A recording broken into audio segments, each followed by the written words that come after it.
కీర్తనల గ్రంథం 34వ అధ్యాయము 11వ వచనం. పిల్లలారా, మీరు వచ్చిన మాట వినుడి. యెహోవా యందలి భయభక్తులు మీకు నేర్పెదను. దేవునికి స్తోత్రం. అందరూ చెప్తుంది దేవునికి స్తోత్రం. దేవునికి స్తోత్రం. మనం ఎంత పెద్దోళ్ళమైనా సరే దేవుని దృష్టిలో పిల్లలమే. ఎంత పెద్దోళ్ళమైనా పిల్లలారా మీరు వచ్చిన మాట ఆలకించండి అంటున్నాడు దేవుడు. దేవునికి స్తోత్రం. ఈ రోజున మనుషులు ఉపయోగం లేకుండా లాభం లేకుండా ఎక్కడ కూడా ఎవరు ఏది ఒకవేళ దేవుని మాట వింటే ఏంటి నీకు ఉపయోగం అమ్మా చెప్పండి. దేవుని మాట వింటే ఏమొస్తుంది?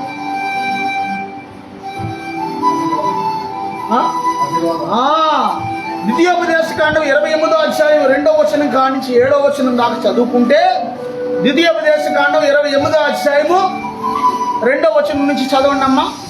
నీవు నీ దేవుడైన యెహోవా మాట వినిన యెడల ఈ దీవెనలన్నీ నీ మీదకు వచ్చి నీకు ప్రార్థించును. నీవు పట్టణంలో దీవించబడదువు, పొలములో దీవించబడదువు, నీ గర్భఫలము భూఫలము, నీ పశువుల మందలు, ఎద్దులు మేకలు గొర్రెలు అన్నీ కూడా దీవించబడతాయి. దేవునికి స్తోత్రం. దేవుడి మాట విన్న వాళ్ళకి దేవుడు సమస్యమే కాదు, ఎవ్రీథింగ్ దీవిస్తాడు. దేవునికి స్తోత్రం. చాలా మంది ఏం చేస్తారంటే, నన్ను దానియేలును దీవించినట్టు దీవించు, అబ్రహామును దీవించినట్టు దీవించు, దావీదును దీవించినట్టు దీవించు అంటారు. కానీ వాళ్ళు చేసినట్టు మనం చేస్తామా? అబ్రహాము ఎలాంటి వాడు తెలుసా? కొల్ల సొమ్ములో కూడా ఆ యొక్క రాజ్యాలు కొట్టి రాజులు కొట్టి దోసుకొచ్చిన దానిలోంచి కూడా దేవునికి 10% తీసాడు. దేవునికి స్తోత్రం. 7:4 ఉంది ఈ మాట. ఎందుకు వాళ్ళు బ్లెస్ అయ్యారంటే దేవుని మాట ఖచ్చితంగా విన్నారు కాబట్టి. దేవునికి స్తోత్రం. దేవుని మాట నువ్వు విన్నప్పుడు నువ్వు పట్టణంలోకి వెళ్ళినప్పుడు అక్కడ దీవించబడిపోతావు. ఒకవేళ పట్టణంలో మనం ఉంటే కనుక, లేదు ఒకవేళ పల్లెటూరులోకి వెళ్ళి పొలంలో అడిగట్టాం అనుకోండి, ఎవరికే పండని పొలం కూడా మనకు పండి. దేవునికి స్తోత్రం. దేవునికి స్తోత్రం. ఎవరికి ఫలించిన చెట్టు కూడా మనకు ఫలిస్తుంది. దేవునికి స్తోత్రం. వేరే వాళ్ళు ఎవరైనా జీడి తోట ఏదైనా కౌలు తీసుకుంటే ఒక్కొక్కరు తీసుకున్నప్పుడేమో పోతంతా మొత్తం రాలిపోతుంది. పోతంతా ఒక్కొక్కటి తీసుకున్నప్పుడు మనిషిని వాళ్ళు నాకు వద్దు బాబు ఇది పూత రాలిపోతుందని ఆడు ఇంకొకరికి ఇచ్చేస్తే వాళ్ళు ఏం చేస్తారు? వేరే వాళ్ళకి ఇస్తే ఆ మనిషిని సంవత్సరం చితకాసేత గుర్తుగా. దేవునికి స్తోత్రం. ఏంటంటే కొంతమంది లోకానుసారంగా ఏమంటారంటే గోల్డెన్ లెగ్ ఐరన్ లెగ్ అంటారు. చాలా మంది ఐరన్ లెక్కని కూడా గోల్డెన్ లెక్కగా దేవుడు చేయగలరు. ఆమేనండి. నీ రాత్రి దేవుడు మార్చగలరు. దేవుని స్తోత్రం. నీ స్థితిని దేవుడు మార్చగలరు. ఏదైనా యేసయ్య చేయగలరు. ఆమేనండి. దేవుని స్తోత్రం. ఎందుకంటే మన ఆశీర్వాదం దేవుడు ఎవరి చేతిలో పెట్టాడు? పాస్టర్ గారి చేతిలో పెట్టలా. పాస్టర్ గారిలో కూడా స్వార్థం ఉంటుంది, నీకు తెలీదు. పాస్టర్ గారిలో కూడా కొంతమంది ఏం చేస్తారంటే నిండు మనసుతో కొంతమంది దీవించరు. వీడు దీవిస్తే ఒకరు వీడు మనకంటే గొప్పోడైపోతాడేమో అనుకుంటారు. అసలు విషయం వాళ్ళకి అర్థం అవ్వాలి. గొప్పోడైతే మరీ మంచిది, అది పరిచర్యకి భుజం కాస్తాడనే సీక్రెట్ అర్థం అవ్వాలి. దేవునికి స్తోత్రం. విశ్వాసులు గొప్పోళ్ళు అయితే వాళ్ళు మన పరిచర్యకి భుజం కాస్తారు. దేవునికి స్తోత్రం. వాళ్ళు పేదోళ్ళు అయిపోయి మనం పేదోళ్ళు అయిపోతే ఒకరు మొక్కలు ఒకరు చూసుకుంటా ఉండాలి, కానీ ఏమి ఉండదు. ఈ విశ్వాసి ఉసూరమంటాడు, ఈ సేవకుడు కూడా ఉసూరమంటాడు. ఉపయోగం ఉందా? అందుకే సంఘం బ్లెస్ అవ్వాలి, సంఘం ఆశీర్వదించబడాలి, సంఘం దీవించబడాలి, సంఘం అభివృద్ధి చెందాలి. దేవునికి స్తోత్రం. సంఘం అభివృద్ధి చెందితే ఏమైందంటే పరిచర్యకి పదే భుజం కాస్తారు. దేవునికి స్తోత్రం. దేవునికి స్తోత్రం. అందరూ చెప్తుంది దేవునికి స్తోత్రం.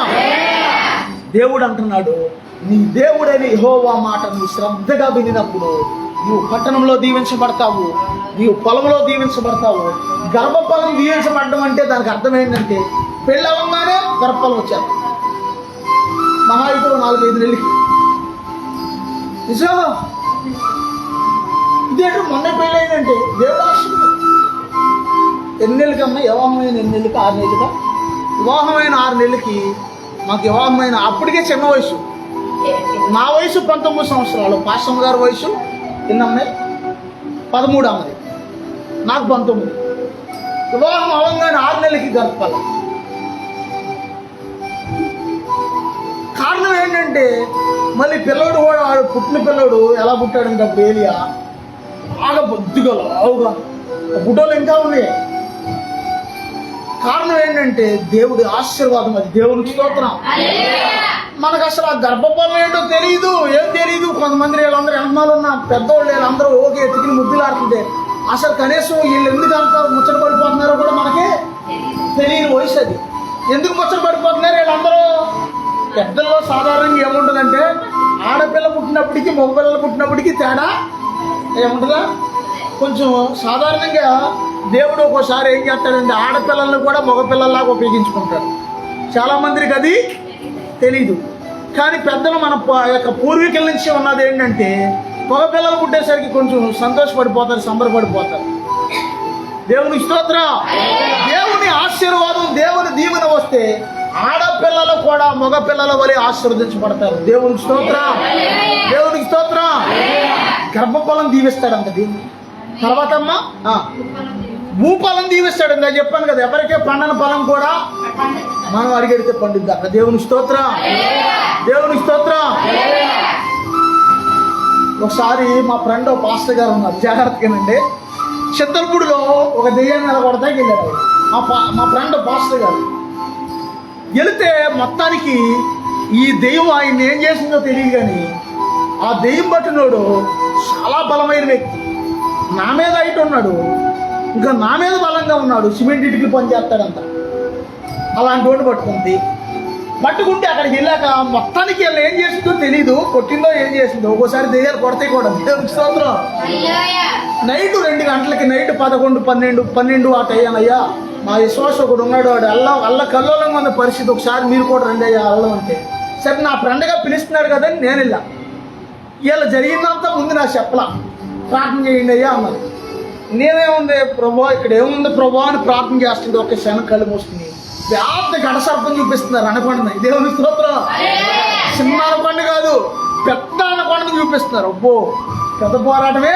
చెయ్యక ముందే నాకు అర్థమైంది పెద్ద పోరాటం ఉంది. సర్లే అని మెల్లికెళ్ళి చెయ్యేసి తలమేసి ప్రార్థన చేస్తుంటే వాడు కళ్ళు నువ్వులేసేసి కళ్ళు పెద్దవి చేసేసేసి నన్ను కొట్టేయడానికి నా మీద లేచిపోయాడు.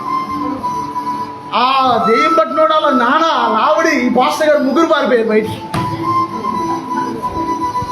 ముగ్గురు బయటికి వెళ్ళిపోతున్నారు, ముగ్గురు. అప్పుడు ఆ 2 కాళ్ళని, ఒక కాలుతో ఇలా తొక్కుపట్టి అతన్ని 2 కాళ్ళని జుట్టు ఇలా పట్టుకుని ఒక చేత్తోనేమో 2 చేతులు పట్టుకుని అప్పుడు అలా ప్రార్థన చేశాను. ప్రార్థన చేస్తే ఒక 10 నిమిషాలు ప్రార్థన చేశాక అప్పుడు అన్నాడు, అయ్యారు ఏంటి ఈటయ్యని వచ్చారు. అప్పుడు వచ్చారు వీళ్ళు లోపలికి వెళ్ళి. ఎవరో అంటే ఎవరికి ఫలించిన పొలం కూడా ఫలిస్తుందని దానికి చెప్తున్నాను. నా పొలం ఇదే కదా, మరి నా వ్యవసాయం ఇదే కదా, నా సేవ. పొలం అంటే ఏంటి, నా పని. మొత్తానికి ఏమైందంటే అప్పుడు వస్తే ఎప్పుడు వచ్చారండి అయ్యారు, 2 అయింది టైం అన్నాడు. ఈ టైం వచ్చారండి. దేవు వదిలేశాను. ఏం కాదు బాబు, మామూలుగా ఏదో పనుండి ఊరు వచ్చి మొత్తం మిమ్మల్ని కనపడి వెళ్దామని వచ్చాం అని చెప్పి. దేవుని స్తోత్రం, దేవుని స్తోత్రం. యేసయ్య మనతో ఉన్నప్పుడు ఒకవేళ మన దగ్గర నుంచి మనకి హెల్ప్ చేయకుండా ఎవరైనా పారిపోయినా దేవుడు మనకు సహాయం చేస్తాడు. దేవునికి స్తోత్రం. నిజంగా ఆ రోజున ఆ రివర్స్ అయిపోయాడని ఇక్కడ పారిపోయారు, నేను కూడా పారిపోతే ఇంకేముంటుందో, ఉపయోగం ఉంటుందా? మొత్తానికి ఆ బిడ్డని ఆ దురాత్మ నుంచి విడిపించు. దేవునికి స్తోత్రం. తర్వాత మరో మాట చూసుకుంటే చదువమ్మా.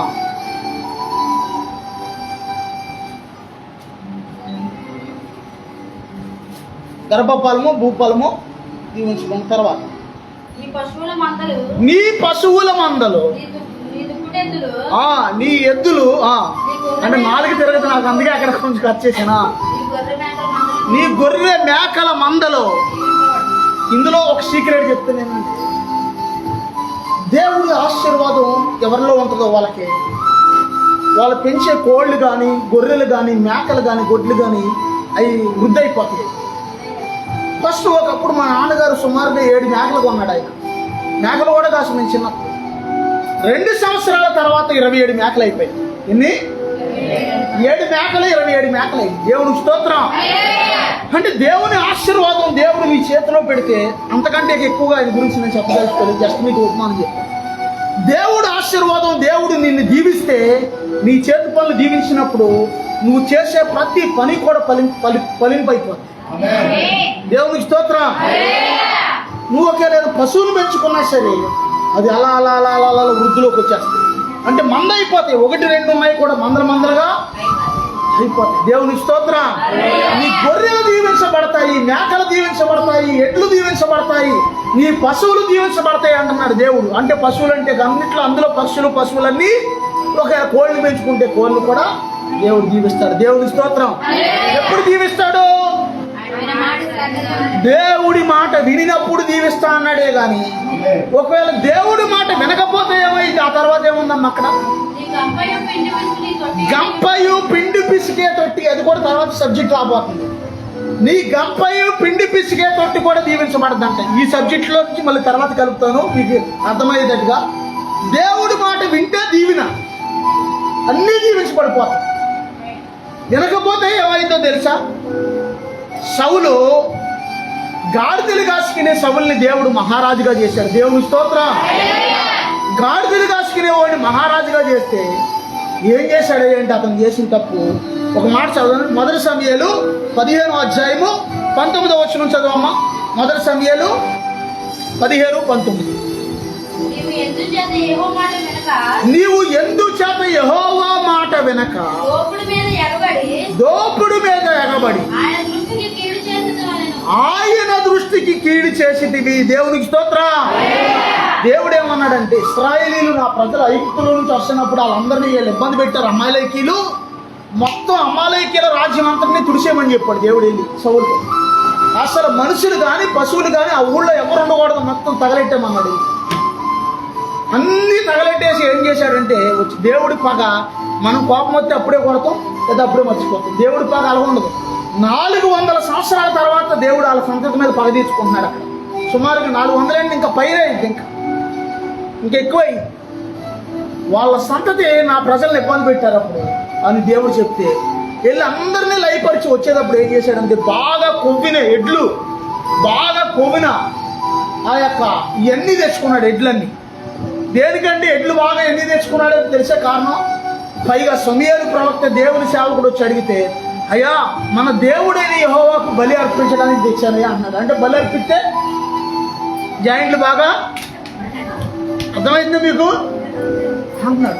ఓ బాబు, దేవుడు మీకు బోల్డ్ ఇస్తాడా బాబు, అవి లేని పోరాట్లకి ఎందుకు వెళ్తున్నావు? ఓ చాలా మంది కూడా చేసే తప్ప ఏంటో తెలుసా? ఎక్కడన్నా మటను చికెను వెరైటీలు వస్తాయి అంటే దేవుడు కూడా కాదని బలి అర్పించిన వాటికి వెళ్ళిపోతుంటారు చాలా చోట్ల. అవి తింటే ఏమొస్తాయి అంటే రహస్య స్థలాల్లో గెడ్లు పొలుస్తాయి. ఇక నేను ఎంతకంటే చెప్పలేదు. బలి అర్పించిన ఆహారం వెళ్ళి ఎప్పుడన్నా దేవునికి విరోధంగా వెళ్ళి తినేసి వస్తే గనక ఇక సంకల్లోను జబ్బల్లోను గజ్జల్లోను ఈ గెడ్ల మొలుతాయి అనమాట. ఇక అక్కడి నుంచి వచ్చిన కాడి నుంచి ఆ గెడ్లతో పోరాడాలి. దేవునికి స్తోత్రం. దేవుడి మాటలు ఎందుకెళ్ళలేదు అన్నాడు సౌలుతో. సౌలు కేవలం ఆ ఒక్క విషయంలో దేవుడి మాట, మనం ఎన్నోసార్లు దేవుడి మాట పోయినా దేవుడు క్షమిస్తున్నాడు మనం. కానీ సౌలు ఒక్క విషయంలో దేవుడి మాట అన్నందుకు సౌల్ని రాజుగా తీసేశాడు దేవుడు. అసలు నువ్వు అక్కడలా రాజుగా పనికిరావు లేక, నీ పని అయిపోయింది లేక తట్టపుట్ట చదువుకో అన్నాడు ఒక మాటలో చెప్పాలండి. అప్పుడు ఆ స్థానంలో దావీదుని ఎన్నుకున్నాడు దేవుడు. దేవుని స్తోత్రం. అయితే దావీదు గురించి కూడా ఈరోజు సబ్జెక్ట్ ఏమి లేదు, జస్ట్ చెప్తున్నాను మీకు అంతే. అయితే అక్కడ మరో మాట 22వ వచనం చదవమ్మా. 1 సమూయేలు 15:22. అందుకు సమూయేలు ఎవరో దేవుని సేవకుడు.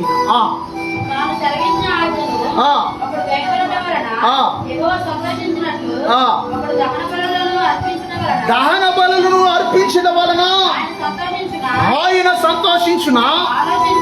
ఆలోచించము. బలులు అర్పించడం కంటే ఆజ్ఞను గైకొనుటయు, పొట్టేళ్ల ప్రభు అర్పించడం కంటే మాట వినుటయు శ్రేష్టము. అంటే దేవుడు ఏమంటున్నాడంటే, బలి అర్పించడం కంటే నువ్వు అర్పించే ప్రతి అర్పణ కూడా బలితోనే సమానం. బలి అర్పించడం కంటే కూడా దేవుని మాట వినటం నీకు శ్రేష్టం. అంటే దేవునికి స్తోత్రం. చివరికి సౌలు చరిత్ర ఏమైందంటే సౌలు రాజ్యాన్ని పోగొట్టేసుకున్నాడు, రాజుగా తృణీకరించబడ్డాడు. సౌలు స్థానంలోకి వేరొక వ్యక్తి వచ్చేసాడు. అక్కడికి కేవలం దేవుని మాట వినకపోవటం వలన ఏమైందంటే తన స్థానం అంతా కోల్పోయాడు అతను. దేవునికి స్తోత్రం. అందుకే మనం ఏం చేయాలంటే దేవుని మాట వినాలి. ఒక్కోసారి నేను ఎప్పుడన్నా నా హృదయాన్ని సరి చేసుకుంటున్నా, ప్రభా నా స్థితి ఎలాంటిది నాయనా, ప్రభా నేను నీ పరిచర్యకి యోగ్యుని కాదు ప్రభా అని నేను సరి చేసుకుంటున్నప్పుడు దేవుడు ఏమంటాడంటే నిజంగా ఎంత మంచి దేవుడు చూడండి. నేను దేవుడి దగ్గర తగ్గించుకొని నా యొక్క లోపాలు ఏదన్నా ఒప్పుకున్నప్పుడు దేవుడు మీరు నా స్నేహితులై ఉన్నారు అనే వాక్యం చూపిస్తాడు. అయ్యా అసలు నేను నీ సేవకుడే కాదు అంటే దేవుడు ఏమంటాడు, మీరు నా స్నేహితులై ఉన్నారు. దేవునికి స్తోత్రం. అంత మంచి దేవుడు యేసయ్య. దేవునికి స్తోత్రం. దేవుడు ఎప్పుడైతే మనం దేవుడికి ఇష్టంగా వెళ్తామో దేవుడు మనల్ని ఏం చేస్తాడంటే అంచెలంచెలుగా దీవిస్తాడు. దేవునికి స్తోత్రం. దేవునికి స్తోత్రం. నిన్న పాలకుంట్లో అన్నయ్య అక్కడ కొత్త తలుపులు చేయించాడు, 2 డోర్లు. తలుపులు బిగించడానికి ఒక బ్రహ్మం గారిని వాళ్ళ అబ్బాయిని ఇద్దరిని తీసుకెళ్ళాడు. చెప్పాను కదా గతంలో వాళ్ళ అబ్బాయి మన ఏరియా వాళ్ళ ఫ్రెండ్ అని. కరెక్ట్గా పని అంతా 30 వద్దు పూర్తి అయిపోయింది. కరెక్ట్గా 1/2 గంట ఉందనంగా పని కరెంట్ పోయింది. ప్రభా నీ మందిరంలో పని జరుగుతుంది ప్రభా, ఇక్కడ నేను కూడా ఉన్నాను, అక్కడ పని జరుగుతుంది ప్రభా, ఇప్పుడే కరెంట్ ఏ నామంలో రావాలనైనా ఈ ప్రాంతంలో అని ప్రార్థన చేస్తున్నాను. కరెంటు పరిగెత్తుకుంటూ వస్తా చూడండి అన్న, అది తెలియదు వాళ్ళకే పరిగెత్తుకుంటూ వస్తా చూడండి అన్న. ఎవరో ఆ పని చేసే వాళ్ళతో 1 నిమిషంలో కరెంట్ వచ్చేసింది, టప్ అని లైట్ వెలిగేసింది. దేవుని స్తోత్రం. యేసు ప్రభువులో ఉన్న ఏమంటారు హెవెన్ పవర్ వాళ్ళు కళ్ళరాళ్ళు. మాకు ఇది అలవాటు, ఇది కొత్త కాదు, కొన్ని 100 సార్లు ఇలా జరిగింది. మీకు తెలుస్తుంది యేసు ప్రభువుల శక్తి ఎలా ఉంటుందండి అని చెప్పాను వాళ్ళతో. దేవునికి స్తోత్రం. యేసయ్యలో ఉన్న హెవెన్ పవర్ ఎలా ఉంటుందండి అని చెప్పాను వాళ్ళతో. దేవునికి స్తోత్రం. మనకు అవసరమైన దాన్ని అవసరమైతే దేవుడు ఆ సమయానికి పంపించగలడు. మనకు ఖచ్చితంగా అవసరమైతే పంపిస్తాడు. ఆమేనా? ఒకవేళ మనకు అవసరం లేదనుకోండి పంపించడు. దేవునికి స్తోత్రం. దేవుడు అంటాడు మీరు నా యందు నిలిచి ఉండి నేడలా మీకు ఏది ఇష్టం అడగండి నేను అది మీకు అనుగ్రహిస్తా అంటాడు. ఒక చోట యోహాను సువార్త 15వ అధ్యాయం. నీకు ఏది ఇష్టమో నన్ను అడుగు నేను అనుగ్రహిస్తా అన్నాడు. అని ఏది పడితే అది అడగడానికి ఉండదు అక్కడ. అందులో కూడా మళ్ళీ దేవుని చిత్తమైంది అడిగితేనే ఇస్తాడు, కానీ మళ్ళీ నువ్వేది పడితే అది అడిగేసేస్తే అది ఇవ్వడానికి అవకాశమో. అది దేవుని చిత్తమైతేనే మనం అడిగే ప్రతిదీ కూడా దేవుని చిత్తమైతేనే దేవుడు అనుగ్రహిస్తాడు. మీకు అదే గుర్తుంచుకోవాలి. దేవునికి స్తోత్రం. ఎందుకు దేవుడు అలా చేస్తాడంటే నిన్ను కాపాడుకోవడం దేవుని చిత్తం. ఆమేనా? నువ్వు నశించిపోవడం, నాశనం అయిపోవడం, నరకానికి వెళ్ళిపోవడం దేవునికి ఇష్టమో లేదు. దేవునికి స్తోత్రం. ఈ సౌలు ఏం చేశాడంటే దేవుని చిత్తాన్ని తృణీకరించి తన రాజ్యాన్ని పోగొట్టుకున్నాడు, తన అధికారాన్ని పోగొట్టుకున్నాడు. చివరికి అతను ఈ లోకం నుంచే పూర్తిగా వెళ్ళిపోయిన పరిస్థితి వచ్చింది. ఆ యొక్క మరో మాట చూసుకుంటే ఆ మొదటి రాసులు 15వ అధ్యాయం 11వ వచనం రిఫరెన్స్లు కూడా నేను వాక్యం రాసుకునేటప్పుడు ఏమని అడుగుతానంటే ప్రభా దీనికి ఏ రిఫరెన్స్ రాస్తే బాగుంటుంది ప్రభా అని అడుగుతాను. అలా అడిగితే రాత్ర దైవజనుడైన ఏలి అని దేవుడు గుర్తు చేస్తున్నాడు. దేవునికి స్తోత్రం. దేవునికి స్తోత్రం. మొదటి రాజులు 15వ అధ్యాయము 11వ వచనం.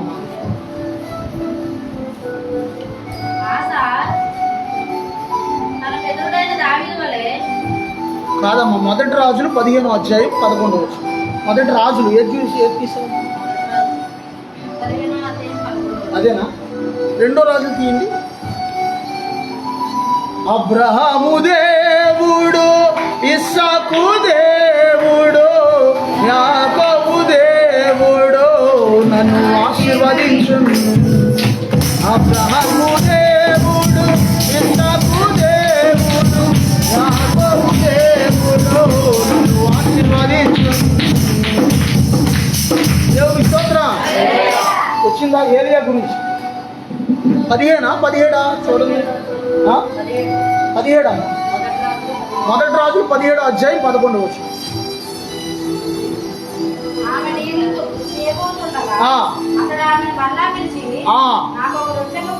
సారెపతు విధవరాల దగ్గరికి దైవజనుడని ఏలియా వెళ్ళాడు. జాగ్రత్తగా వెళ్ళినప్పుడు అమ్మా కనని మంచినీళ్ళు అమ్మా అని అడిగాడు. మంచినీళ్ళు ఇచ్చింది, నీళ్లు తేస్తానికి వెళ్ళింది. ఎంతలోనే మళ్ళీ ఏమంటున్నాడు, ఇందాకేమన్నా తొట్టిలో ఉన్న పిండి దీవిస్తాడన్నమా విద్యోపదేశ కాండంలో అదే చెప్తున్నాను. నీ చేత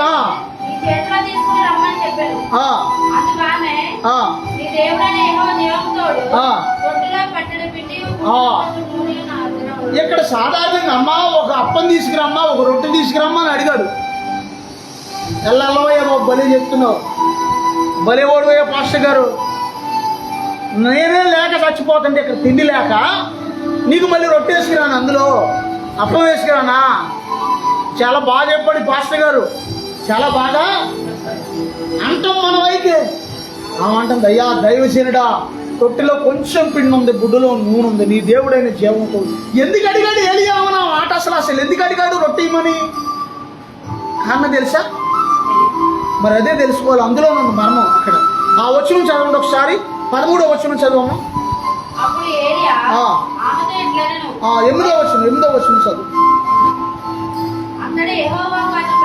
అంతటా యెహోవా వాక్కు అతనికి ప్రత్యక్షమై ఇలాగూ సెలవిచ్చెను, నీవు సీదోను పట్టణ సంబంధమైన సారెపతు అని ఊరుకు పోయి అచ్చట ఉండుము, నిన్ను పోషించుటకు అక్కడ ఉన్న ఒక విధవరాలకి నేను సెలవిచ్చాను. దేవునికి స్తోత్రం. ఎందుకు వెళ్ళాడు అర్థమైందా? దేవునికి స్తోత్రం. దేవుడు వెళ్ళమన్నాడు కాబట్టి వెళ్ళాడు అక్కడికి. దేవునికి స్తోత్రం. థామస్ అయ్య గారు ఒక దైవజనుడి గురించి చెప్తున్నారు ఇవాళ వాగ్దానంలో. ఆయన చెప్తా ఏమన్నాడంటే, ఇసుకపల్లి సుధాకర్ అయ్య గారు దేవుడు తాగమంటేనే తాగుతాడంట మంచినీళ్ళు కూడా. అంత పట్టుదల ఉండేవాడు ఒకప్పుడు. ఆయన ఎక్కడికైనా వెళ్తే తాగమంటే అంటే ఇంట్లో కాదు నేనేది, దానికి అర్థం కొంతమందికి అర్థం కాదు. ఎక్కడికైనా వెళ్ళినప్పుడు దేవుడు పర్మిషన్ ఇస్తేనే అక్కడ టీ అయినా మంచినీళ్ళు అయినా సరే తాగుతాడంట ఆ దైవజనుడు. అలా ఎవరయ్యా ఆయన అంటే క్లియర్గా చెప్పాలంటే థామస్ అయ్య గారు వాళ్ళ బామర్ది ఆయన, పాస్టమ్ గారు వాళ్ళ అన్నయ్య గారు ఆయన. సుధాకర్ అయ్య గారు అంటే ఆయన పెద్ద పాస్టర్ గారు. దేవునికి స్తోత్రం. ఆయన సందర్భం చెప్తా, ఒక సందర్భం చెప్పారు. దేవుని చిత్తానుసారంగా మనం అడిగిలేస్తున్నప్పుడు దేవుడు మనం దీవించేస్తాడు. దేవునికి స్తోత్రం. అక్కడ సారెపతు విధవరాలు ఈయన అడుగుతున్నాడు, వెళ్ళి దేవుడు అడగమన్నాడుగా. అడుగుతుంటే ఆమె ఏమని చెప్తుందంటే, ఆ మాట చెప్పాక 8వ వచనం, ఆ యొక్క 13వ వచనంలో ఏలియా ఏమంటున్నాడు మళ్ళీ? ఆ 13వ వచనం చదవమ్మా. అప్పుడు ఏలియా ఆమెతో ఎట్లా, నేను భయపడవద్దు, పోయి నీవు నేను చెప్పినట్లుగా చెయ్యి. ఏమన్నాడండి? నేను చెప్పినట్టు చేయి ముందు అన్నాడు. ఒక రకంగా చెప్పాలంటే మనం అయితే ఏమంటాం వాళ్ళకంటే, అయ్యా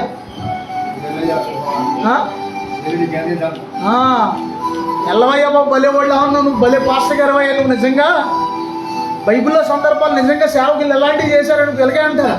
ఎల్లవయ్యా నువ్వు చాలా మంచి పాస్టర్ గారిలా ఉన్నావు, నీవు తిండి దిగానే లేకంటే ఇక్కడ సత్తంటే ఏంటి మా దాంట్లో నుంచి మొదటిది నీకు ఇచ్చేమన్నాడు దేవుడు. అలాగా ఇలాగా అని ఇలా చెప్తారు. దేవుని స్తోత్రం. ఇందాక చెప్పాను ఒక ఉపమానం మళ్ళీ చెప్తున్నాను. గేది కింద గడ్డేసి జాగ్రత్తగా అందరూ నాయన చూడండి, ఎంత గడ్డేసి అది తక్కడ పేడేసింది. అది చాలా తగ్గుతానికి వస్తుంది. తర్వాత దానికి రోజు కూడా బకెట్లతో ఒక్కొక్క గేదె బకెట్ నీళ్ళు ఈజీగా తాగారు. తాగిద్దా? నేను గేదెలు పెంచాను అందుకే చెప్తున్నాను. తెలుసా మీకు? పాలు ఎక్కువగా పాలు అమ్ముకుందామని 2 గేదెలు కొన్నాను. ఆ గేది ఇంత గడ్డి తింటే మా నాన్నగారు మేము అదంతా తినేసి తెగరిసేసేది. సరిపోయేది కదా దానికి. 4 లీటర్ల పాలు ఇచ్చేది డైలీ ఒక గేది. దాన్ని మేపడం మా వల్ల కాదు బాబు, నీకు దండం బాబు అని చెప్పి దాన్ని మళ్ళీ అమ్మేస్తుంది. దేవుని స్తోత్రం. గేదె చాకిరిని ఏమంటారంటే గొడ్డి చాకిరి అంటారు. దేవుని స్తోత్రం. శుభ్రంగా ఏమైందంటే అది ఇంత తినేది, ఇంత పేడేసేది. అది తినేటప్పుడు ఏమో గడ్డేమో మేమిద్దరం కోసుకొచ్చేవాళ్ళు, పేడేమో మా అమ్మాయిను ఏమో ఎత్తి ఆ సందులో పోసేవాళ్ళు, ఇక్కడే కట్టేసేవాళ్ళు. నీళ్ళేమో శుభ్రంగా మళ్ళీ దాన్ని కడగాలి, ఫ్రెష్గా పాలు తీసేటప్పుడు. ఇంత చేస్తే అది కరెక్ట్గా పాలు ఇచ్చేట అది ఏం చేసేదంటే తల్లేదు. అది అప్పుడు కర్రటికి నిలబడేవాడు అక్కడ మా నాన్నగారు. అప్పుడు నేను పాలు తీసేవాడు. మాకు అలవాటు లేదుగా మరి. ఎంత ఏడిపించేసేదంటే అది మామూలుగా ఏడిపించేది కదా. అది సాధారణంగా ఇంత తిని అంత పేడేసి శుభ్రంగా కడిగిన తర్వాత అన్ని తాగిన తర్వాత పాలు తీసేయడానికి అది 10,000 మంది అనింది అనుకోండి యజమానిని, ఏం చేస్తారయ్యా రావు నువ్వు చెప్పు. అయ్యా పోలు ముందు కోపం వచ్చేసి కర్రాటి కింద దాన్ని పాట్ పని 4 కొట్టేస్తారు. తర్వాత ఏం చేస్తాడండి, ఈ గేదె వద్దు ఇదేమి వద్దని చెప్పి అమ్మేస్తాడు. నేను అలాగ 2 గేదెల్ని, ఒకటి 50,000 రూపాయల గేది, ఒకటి 70,000 రూపాయల గేది, నేను సేవలోకి రాకముందు 2 గేదెలు కొని 2 సార్లు అమ్మేశాను. వాటిని బాధపడలేక పాలు అమ్మితే డబ్బులు వస్తాయని నేను అనుకున్నాను. కానీ గుడ్డి చాకరీ ఎలా ఉంటుందని నేను కొట్టి చాకరీ అంటారు. ఎందుకు అంటారంటే అప్పుడు అర్థమైంది నాకు. దేవునికి స్తోత్రం, దేవునికి స్తోత్రం. అందుకే మనం ఏం చేయాలంటే, మనం దేవుడి మాట చక్కగా విన్నప్పుడు అమ్మంటుంది, అమ్మా నువ్వు మొదటిగా దేవుని యొక్క నేను చెప్పినట్టు ఏలియా ఎందుకు చెప్తున్నాడు ఆ మాట? ఎవరు చెప్పారు ఆ మాట ఏలియాకి? దేవుని సేవకుడైన ఏలియాకి ఎవరు చెప్పారు? బైబిల్లో ఉన్న ఏలియాకి, మన ఏలియాకి కాదు. ఎవరు చెప్పారు? యెహోవా చెప్పాడు. అందుకే ఈయన కూడా అదే మాట చెప్తాడు, అమ్మ నేను చెప్పినట్టు చేయమ్మా నువ్వు పోయి అనగానే ఆమె వెళ్ళంట పచ్చడి పిండి ఉందయ్యా అంటున్నాను. దగ్గర ఉండి ఒకసారి పచ్చడి అంటే ఎంత, పుట్టులో కొంచెం నూనె ఉందయ్యా అన్న. అసలు బాగా ఆకలేసేస్తున్నాను. నైట్ ఎక్కడా హోటల్ లేవు, ఇంట్లో బాగా అల్లాడిపోతున్నాను, నువ్వు ఆకలి మండిపోతుంది. కరెక్ట్గా ఇంట్లో ఏదైనా ఉందనుకో అంత వస్తున్నారా ఏమనిపిస్తుందయ్యా? తమగో నా 3 చొక్కేసుకుని 4 రూపాయలు ముక్కలు వేసుకుని ఉప్మా చేసేసుకుని ఓ తినేస్తారు. దేవునికి స్తోత్రం. ఆకలి బాధ మామూలు బాధ కాదు, మీకు తెలీదు. ఆకలి బాధ ఒక్కోసారి ఆకలి కడుపు ఖాళీ ఉంటే తెలుస్తుంది. ఒకరోజు నేను నైట్ నిబంధనలోకి వచ్చేసాను. ఒకరోజు తింటాం కొంచెమే తిన్నాను పగలో. నైటు ఇటువరకు ఆ మధ్యన పేగులు ఒడేసేస్తుంది. ఒకసారి ఆకలికే పేగులు తిప్పేస్తుంది లోపలికి. ఆ నొప్పి తట్టుకోలేదు, నొప్పి కూడా వచ్చేస్తున్నాను. చాలా బాధ, ఆకలి బాధ. అందుకే చాలాసార్లు నేను అంటాను, ప్రభా ప్రపంచవ్యాప్తంగా ఆహారం లేని వారికి ఆహారం దయచేయండి, వస్త్రాలు లేని వారికి వస్త్రాలు దయచేయండి, నివాసాలు లేని వారికి నివాసాలను దయచేయండి అంటాను. దేవునికి స్తోత్రం. అదే ప్రార్థన మీ అందరికి కూడా నేర్పించాను. దేవునికి స్తోత్రం. ఒకసారి పరిచయకి వెళ్ళి నైట్ ఎక్కడికో అనిల్ కుమార్ గారు మీటింగ్ జరుగుతుంటే తాడేపల్లిగూడెం దగ్గర మా ఫ్రెండ్ పాస్టర్ గారు ఇందా చెప్పిన ఆయన, ఇంకో పాస్టర్ గారు, నేను 3 వెళ్ళొచ్చు. అప్పుడు కూడా నైట్ నిబంధన నేను వెళ్ళొస్తే, అయ్యా చాలా ఆకలిగా ఉందయ్యా రాజుగారు, ఏమన్నా అన్నం ఏమైనా ఉందేమో చూడండి అయ్యా ఇంట్లో అన్నాడు ఆయన. నైట్ 1 గంట అయిపోయింది. మేము ఇక్కడ చర్చిలో ఉన్నాం, పాస్టర్ గారు పిల్లలు పైన ఉన్నారు ఇంట్లో. మరి అన్నం అంటే ఏమైనా ఉందా పాస్టర్ గారు వాళ్ళు అడుగుతున్నారు. ఓకే లేకపోతే గబగబా ఉండారు అమ్మాయి. అప్పుడు గబగబా అన్నం ఉండిస్తే ఆ రోజు పగలదే కూర, చేపల కూరలో తలకాయ ముక్కను తోక ముక్క మిగిలింది. అన్ని ముక్కలు అయిపోయింది, తలకాయ ముక్క తోక ముక్క. ఈ పాస్టర్ గారికి ఫుల్గా పళ్ళు నిండా అన్నం పెట్టి ఆ తలకాయ ముక్క తోక ముక్క వేసి ఆ గ్రేవ్, చేప గ్రేవ్ ఉంటుంది కదా, అదంతా వేసేస్తే పాపం ఆవురు మాట తిన్నాడు ఈయన.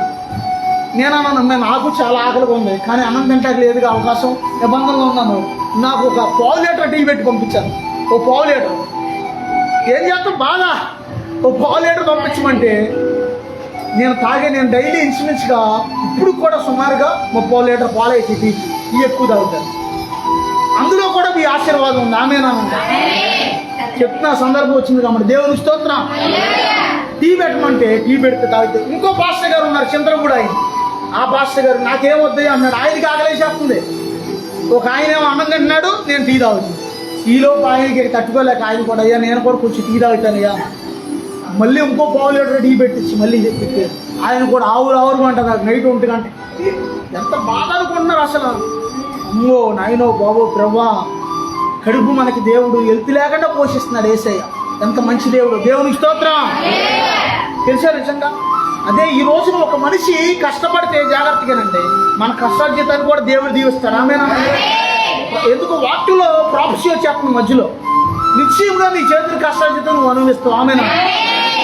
ఒక మనిషి ఒళ్ళొచ్చి ఎక్కడైనా పనికి వెళ్తే కూలి పనికి, ఉదాహరణకి నీ దగ్గర పనికి వచ్చారు ఎవరైనా, అరే కూలి పని కూరగాయలని ఏరంటే ఏరాలి, ఆ మూట తీయంటే తీయాలి.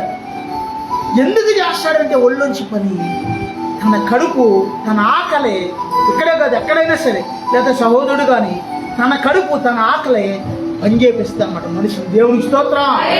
ఎందుకంటే మనకి వెనక ముందు అందరూ కూడా పాపం సాధారణమైన పేద వ్యక్తులు, నిరుపేదలు ఒక రకం చెప్పాలంటే కష్టపడుకునే వాళ్ళు. ఎక్కువ శాతం ఉద్యోగస్తులు ఎవరు లేరు కాబట్టి అందరూ కూడా కష్టపడుకునే వాళ్ళు కాబట్టి ఆ కష్టం అంతా కూడా కష్టపడుతున్నప్పుడు చెమట ఒక్కోసారి దారి కింద కారిపోద్ది, ఒక్కోసారి తల్లో నుంచి కూడా చెమట కారిపోద్ది. కొంతమందికి తెలుసా మీకు? తల్లో చెమట ఆడుతుంది మనిషికి. తల్లో చెమట కారాలంటే ఎప్పుడో తెలుసా? ఎప్పుడయ్యా? గడ్డుకోతే వెళ్ళి ఒంగిని గడ్డుకు వస్తుంది, తల్లో నుంచి గారు వచ్చేది చెమట. దేవుని స్తోత్రం. మూట్ల మోస్తున్నప్పుడు ఒంగిని పని చేస్తున్నప్పుడు అంతా తడిసిపోద్ది, ఒళ్ళంతా తడిసిపోద్ది చెమటతో. చెమట ఏంటయ్యా అంటే ఒక మాట చెప్తున్నానండి, రక్తమే చెమట. తెలుసా మీకు ఆ విషయం? రక్తం చెమటగా మార్చబడి బయటకు వస్తుంది. దేవుని స్తోత్రం. అందుకే ఎప్పుడు కూడా కొంతమంది, నేను చాలాసార్లు చెప్తాను, ఎగాదిగా తినేసి పారేయకూడదు, మిగిలితే ఎవరికైనా పెట్టాలి. లేకపోతే ఆకలి ఎంత బాధపరుస్తుంది అంటే మనిషిని. ఈ మాట కూడా చెప్తున్నానండి, మళ్ళోసారి చెప్పాలనిపిస్తుంది. పరిశుద్ధాత్మ దేవుడు మొన్న రోజు నైట్ 2 దాకా నేను ప్రార్థనలో ఉన్నాను. 2 గంటలకి అప్పుడే జస్ట్ కొంచెం కుడిబాట్లు వస్తాయని అలా కళ్ళు మూసుకున్నాను. తప్పమని నేనున్న గదిలో మా అమ్మేమో మంచం మీద ఉంటుంది, నేనేమో కింద షాప్ మీద పడుకుంటాను. నేనున్న గదిలో అటేపు గదిలో ఏమో పాస్టర్ గారు పిల్లలిద్దరూ అటేపు గదిలో ఉంటారు. అమ్మని ఒక్కదాన్ని ఉంచకూడదని అమ్మ దగ్గర నేను సపోర్ట్గా ఉంటాను అన్నమాట. అక్కడ దేవుని స్తోత్రం. కరెక్ట్గా నేను అలా కళ్ళు అలా వేసేసి బయట నుంచి 2 గంటలకి ఒక మనిషి లోపలికి వస్తుంది. ఓయ్ అన్నాను అనేసరికి ఎవరెంతకీ మా అమ్మ ఎప్పుడు వెళ్ళింది అటు ఇటు వస్తుంది. ఎక్కడికి వెళ్ళావు నువ్వు? అసలు టైం ఇస్తారు ఎక్కడికి? ఏంటంటే అయ్యా ఆకలేస్తుంది అయ్యా, అడ్డేపు గదిలోకి వెళ్ళాను అన్నం పెట్టించుకుందామని. వాళ్ళు నిద్ర వస్తున్నారు 2ంటికి, నైట్ 2ంటికి ఆకలేస్తుంది అయ్యా, అడ్డేపు గదిలోకి వెళ్ళాను, వాళ్ళు నిద్ర వస్తున్నారు అన్నం తెచ్చి. నాకు అసలు బుర్ర వీటెక్కిపోయింది. అసలు ఏం చేయాలి చెప్పండి? అసలు అప్పుడు ఒక క్షణం ఆలోచించి, పావుగంట సేపు దాకా ఆలోచించాను. ఏంటి అసలు పెందరకాడు ప్రతిరోజు అడుగుతూ అన్నం కావాలని అడుగుతాడు మోసేది. అప్పుడు చెప్పాలి, ఎందుకు చెప్పట్లేదు అసలు ఎలా చేస్తుంది అని బాధేసింది కొంచెం. సరే మళ్ళీ చల్లి ఆకలేస్తుంది అంటుంది, కానీ నేను వెళ్ళి పళ్ళని తీసుకుని వంటగదిలోకి వెళ్ళి లైట్ వేసి చూస్తే ఆ యొక్క నైట్ తీసేసిన అన్నం ప్లేట్లో పెట్టించింది పాస్టర్ గారు. ఎందుకని మంచిదని ఒక ప్లేట్లో పెట్టించింది అన్నం. ఆ అన్నం ఉంది అక్కడ. ఆ అన్నం అప్పుడు ప్లేట్లో అమ్మకి అన్నం పెట్టి కరెక్ట్గా అంత ఉంది, ఒక మనిషి సరిపడ. పచ్చడి ఏదో చిన్న డబ్బా ఉంటే కూరలు కూడా ఏం లేవు, అయిపోయినాయి. పచ్చడి తీసి కొంచెం ఆ పచ్చడి వేసి తెచ్చిచ్చి లైట్ వేస్తే ఆవురు అంట తింటే. ఆకలి బాధ మనిషిని ఎంత ఇబ్బంది పెడుతుందో తెలుసా? చాలా ఇబ్బంది పెడుతుంది. ఆకలి బాధ మనిషిని కష్టపడేటట్టుగా పని చేపిస్తుంటుంది. ఆకలి బాధ మనిషిని అనకూడదు, కానీ ఒక్కోసారి తప్పు కూడా పాపం కూడా చేపిస్తుంటుంది. ఇది నా నోడుతాయని నేను వివరంగా చెప్పలేను. ఆకలి బాధ మనిషిని అవసరమైతే నేరాలు కూడా చేపిస్తుంటుంది ఒక్కోసారి.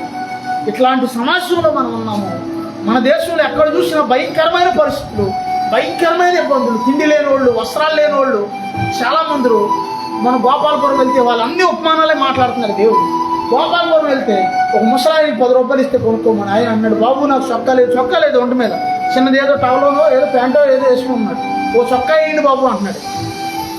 నేను అనుకున్నా, అయ్యో బన్నీ వేసుకు రావాల్సింది లోపల. బన్నీ వేసుకొస్తే కనీసం నా ఒంటి మీద చొక్కా తీసేసి ఇచ్చేద్దు, నువ్వు బన్నీతో నేను వచ్చేద్దు. గతంలో అలా వచ్చాను ఒకప్పుడు వరకు.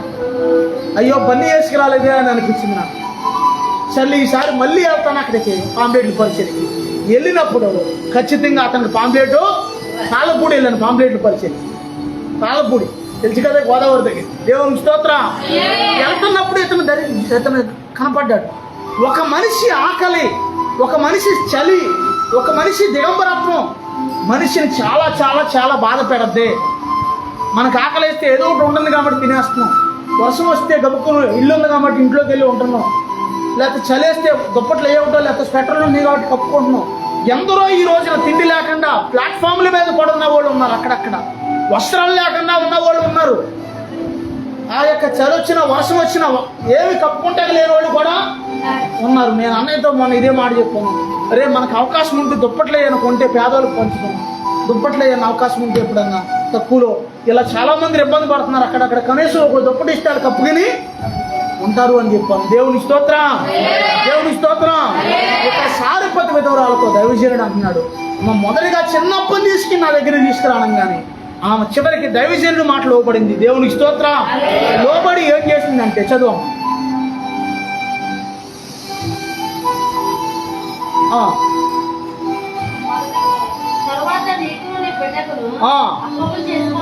తరువాత నీకును నీ బిడ్డకు ఆమె ఏమంది? ముందు కొంచెం పిండి ఉంది, కొంచెం నూనె.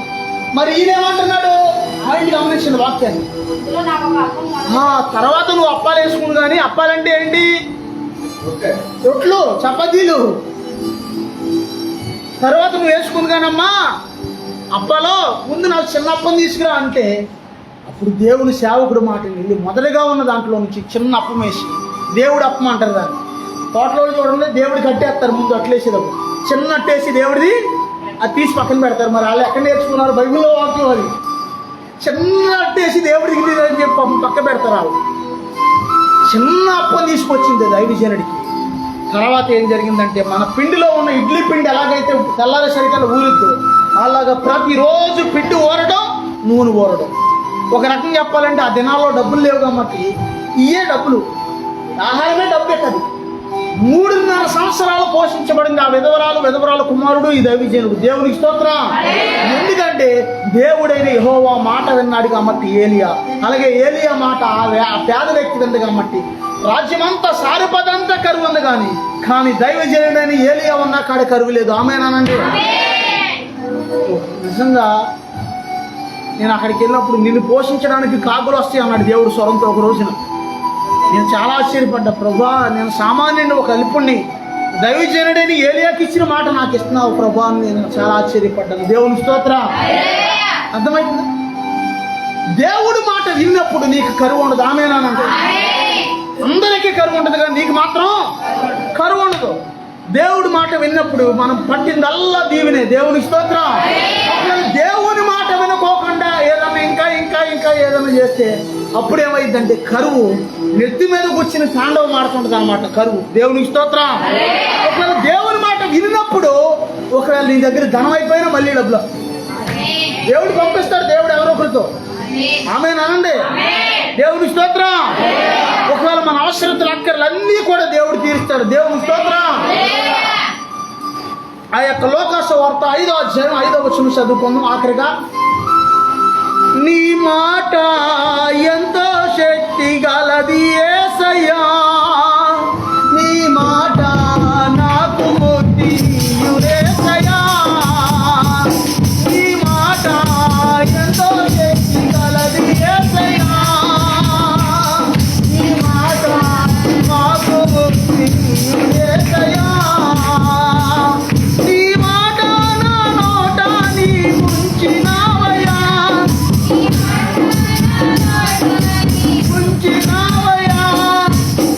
దేవుని స్తోత్రం.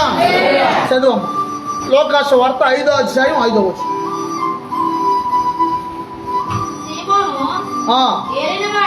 సీమోను ఏలినవాడా, రాత్రంతా మేము ప్రయాసపడ్డాము కానీ మాకేమీ దొరకలేదు.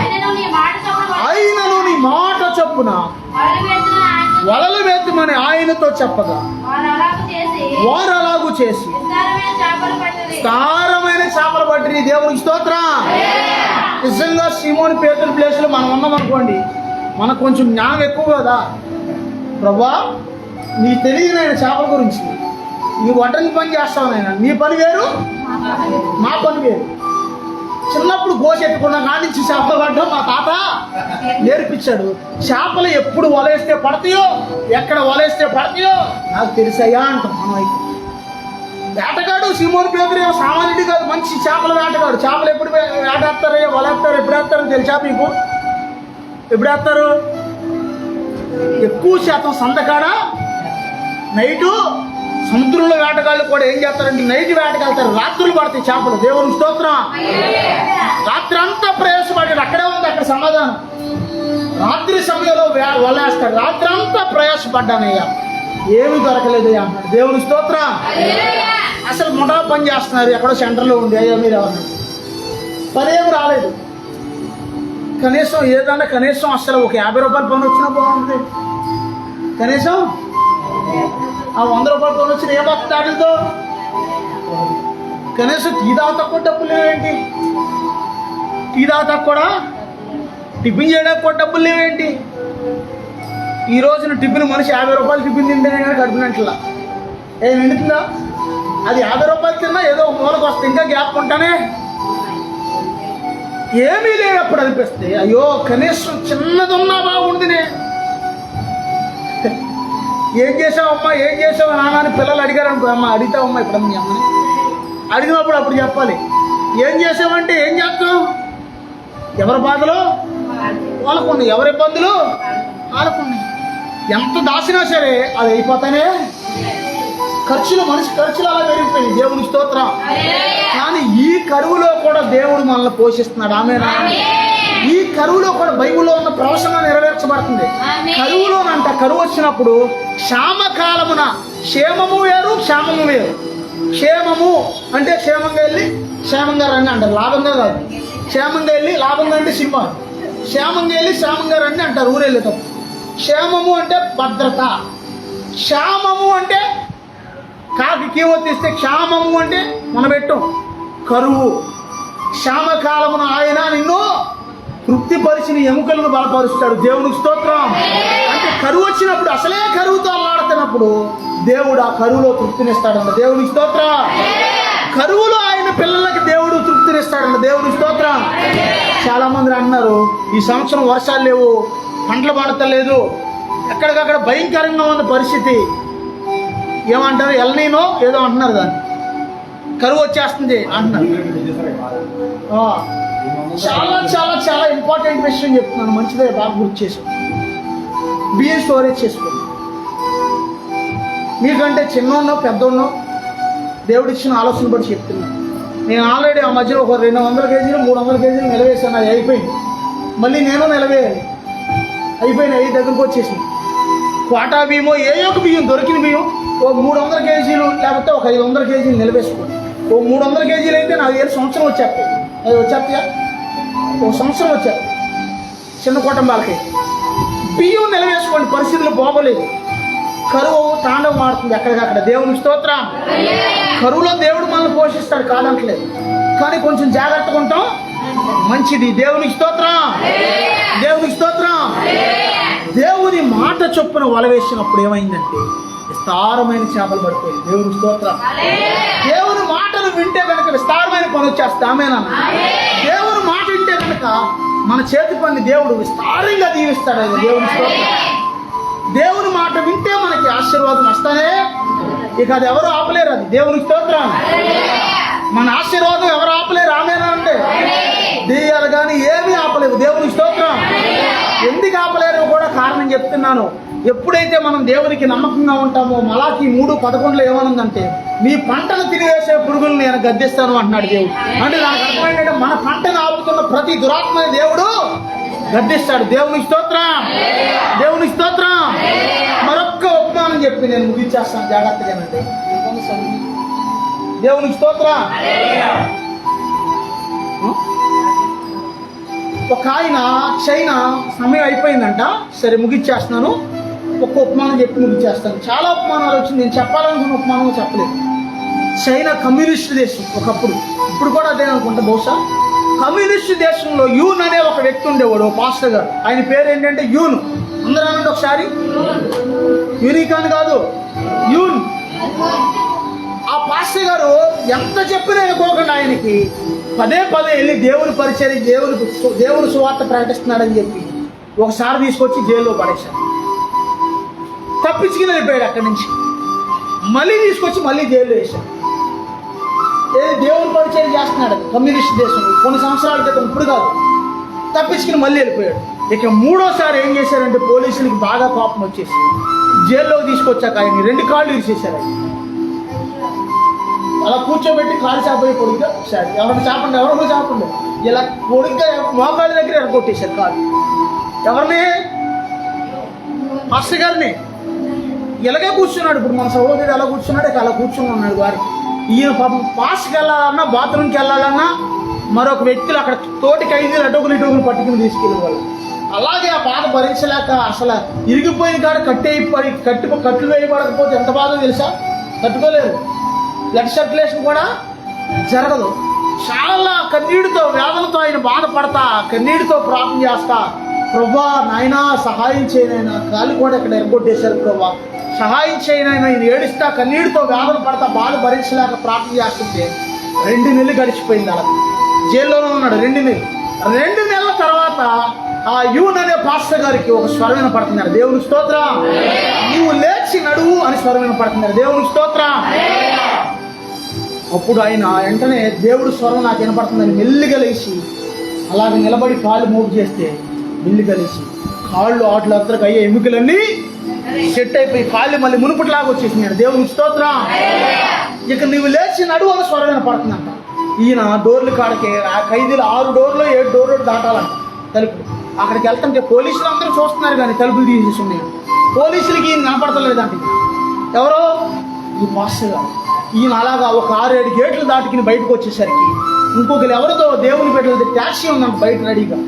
ఆ ట్యాక్సీ ఎక్కి ఈయన ఆ దేశం బార్డర్ దాటి ఇంకో దేశంలోకి వెళ్ళిపోయాడంట. దేవుని పరిచయం ఇది అక్కడ ఉండకోకుండా వేరే దేశానికి వెళ్ళిపోయాడంట. దేవునికి స్తోత్రం. దేవుడు పరిస్థితిని బట్టి నీ కోసం ఏదైనా అవసరమైతే చేయగలదు. ఏసయామేనండి. దేవునికి స్తోత్రం. ఏదైనా చేయగలడు, ఎప్పుడైనా చేయగలడు. ఇట్లాంటి పాట ఏదో వచ్చింది ఈ మధ్యన. ఏంటి? ఏమైనా ఏమైనా చేయగలవు.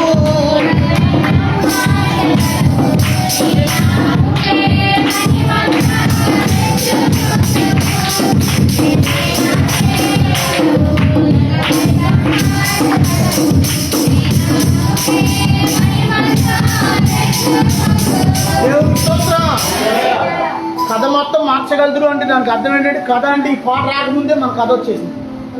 పాట అసలు ఈ పాట రాకముందే మన కథ తయారైంది. కాంప్లీట్ అప్పటికే మనం మన కాంప్లీట్. కథ అంటే దానికి అర్థం ఏంటి? చరిత్రను తారుమారు చేయగలరు దేవుడు. చరిత్ర మార్చగలిగిన వాడు యేసుక్రీస్తు ప్రభు. దేవుని స్తోత్రం. ఏదైనా చేయగలరు యేసయ్య. ఎప్పుడు అమ్మా నువ్వు నమ్మితే, నమ్మకపోతే నేను నమ్మకోకుండా కరెంటు మరి ఇప్పుడు పోయింది వస్తుందంటావా అన్నాను అనుకో, అక్కడ వస్తుందా? పరిగెత్తుకుంటే రావాలి అని నాకు అనిపించి పవర్, హెవెన్ పవర్ అక్కడ పెట్టేశాడు దేవుడు. కానీ అన్నిసార్లు ఇది ఉపయోగిస్తలేదండి మనం అని బాధేసింది. ఏదైనా బాగా అత్యవసరమైనప్పుడు ఈ పవర్ ఎందుకు ఉపయోగిస్తున్నాం మనం? పవర్ ఇక్కడ ఉంది కానీ ఇది ఉపయోగిస్తలేదు అని బాధేసింది. విశ్వాసంతో మనం కలిగితే దేవుడు ఏదైనా జరిగిస్తాడు. దేవుని స్తోత్రం. రెండోది ఒక మాట చెప్పి ముగిచ్చేస్తున్నాను. నువ్వు దేవుని మాట వినినప్పుడు నువ్వు ప్రతి విషయంలో కూడా దీవించబడిపోతావు. ఏదైనా దేవుడు నీ కోసం, నువ్వు దేవుని మాట వినే వ్యక్తివైతే నీ కోసం యేసయ్య ఏదైనా చేయగలుగుతాడు. ఆయన ఆమేనా? దేవునికి స్తోత్రం.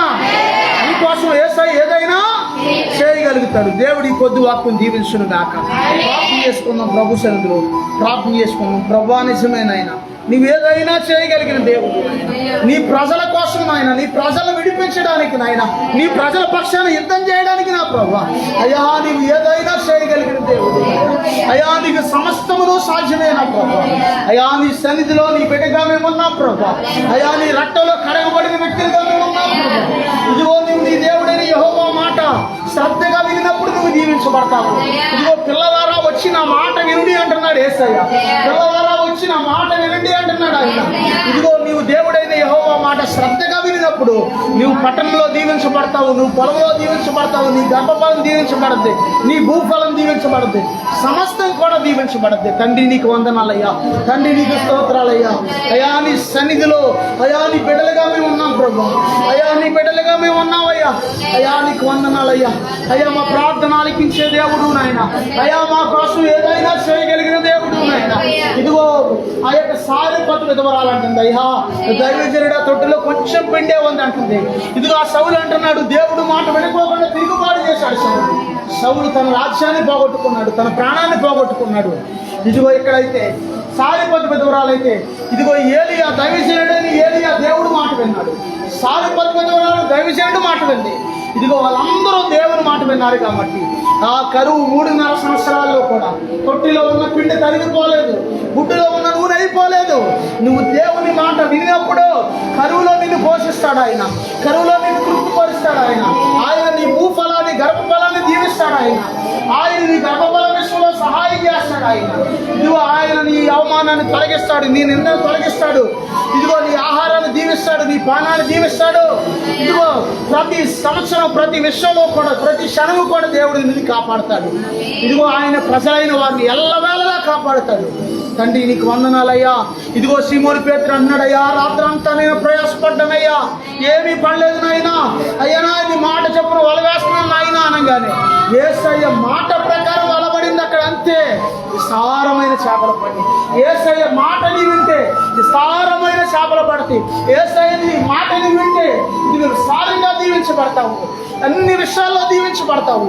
ప్రభా నీ మాట వినే వ్యక్తిగా నన్ను చేయనైనా, ప్రభా నీ చిత్తాన్ని చేసే వ్యక్తిగా నన్ను చేయనైనా, అయ్యా నీ చిత్తానుసారంగా అడుగులు వేసే వ్యక్తిగా నన్ను చేయనైనా. ఇదిగో దేవుని ప్రజలైన వారిని కరువులో దేవుడు పోషిస్తాడు. దేవుని మాట వినిన వారందరినీ దేవుడు సమృద్ధి కలిగిస్తాడు. ఇదిగో దేవుడి మాట వినని వారికి, దేవుడి మాట వినిన వారికి దేవుడు తేడా చూపిస్తాడు. ప్రభానికి వందనాలయ్యని ప్రార్థన చేసుకుందాం. నువ్వు దీవించబడ్డం దేవునికి ఇష్టమే, నువ్వు ఆశీర్వదించబడ్డం దేవునికి ఇష్టమే, నువ్వు అభివృద్ధి చెందడం దేవునికి ఇష్టమే. దేవుడు ఏమంటున్నాడంటే ఆయన మాట విని చాలు నువ్వు దీవించబడిపోతావు. నీకేం అక్కర్లేదు, దేవుడు మాట వింటే చాలు నువ్వు దీవించబడిపోతావు, నువ్వు ఆశీర్వదించబడిపోతావు. నువ్వు ఏ ప్రాంతంలో అడిగి పెడితే ఆ ప్రాంతం దీవించబడదు, ఏ స్థలంలో అడిగి పెడితే ఆ స్థలం దీవించబడదు. దేవుడు అలాగా చేయబోతున్నాడు. తండ్రి నీకు వందనాలయ్యా, తండ్రి నీకు స్తోత్రాలయ్యా అని ప్రార్థన చేసుకుంటాం.